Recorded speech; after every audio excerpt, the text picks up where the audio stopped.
if they're going to be in the race for the AFC South, some of the pieces do have to come together just right, and that all starts this week. OTAs, organized team activities, kick off tomorrow. There's a lot of things around the team that there are question marks for that we're going to be having to keep an eye on. Here's 3 spots that I think are the biggest discussion points, right? Let's start off with Eric Armstead. So everybody thought the Jaguars were going to go defensive tackle. Mason Graham is all we heard during the lead up to the NFL draft. Well, defensive tackle was a need because it was bad last year, and maybe they can get a little juice from this guy. So a lot of people were excited when the Jaguars signed Eric Armstead just a year ago. Well, mostly because he was so impactful for the San Francisco 49ers. Only to find out he came to Jacksonville and didn't play as well. But they also played him out of position. They played him more as an edge last year. Eric made it very clear he wanted to play at defensive tackle. If Eric Armstead can get back to the level that we kind of expected him to be at when he arrived in Jacksonville, the level he played at when he was in San Francisco playing on the inside, that's a big boost for the Jaguars. So I think that's something that bears worth watching because they need some sort of interior pass rush. They need a presence on the interior of that defensive line. Can Eric Armstead be that for this Jaguars team? Keep in mind, he did get a sack in week 1 last year against the Dolphins. That was pass rushing from defensive tackle spot. I'm just saying.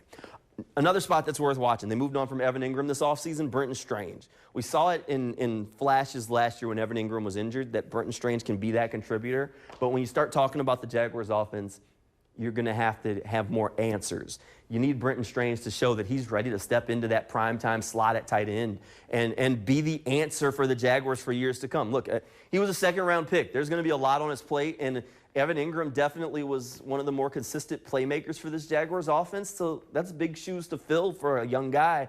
But Brenton Strange showed that he could do it last year in relief of a guy, but it's still different replacing the guy when you go in as the guy. So there's definitely a little bit of veteran presence that's no longer in that room. Is Brenton Strange ready to fill those big shoes? I think he is, but you always feel a little bit better when you see it, right? So that brings me to the last spot, and this is a little bit of a twofer. I put Anton Harrison and Walker Little on there together. You just call it the tackles, whatever you want to call it. Look, the Jaguars' offensive line, it's no question mark that it just hasn't been good enough.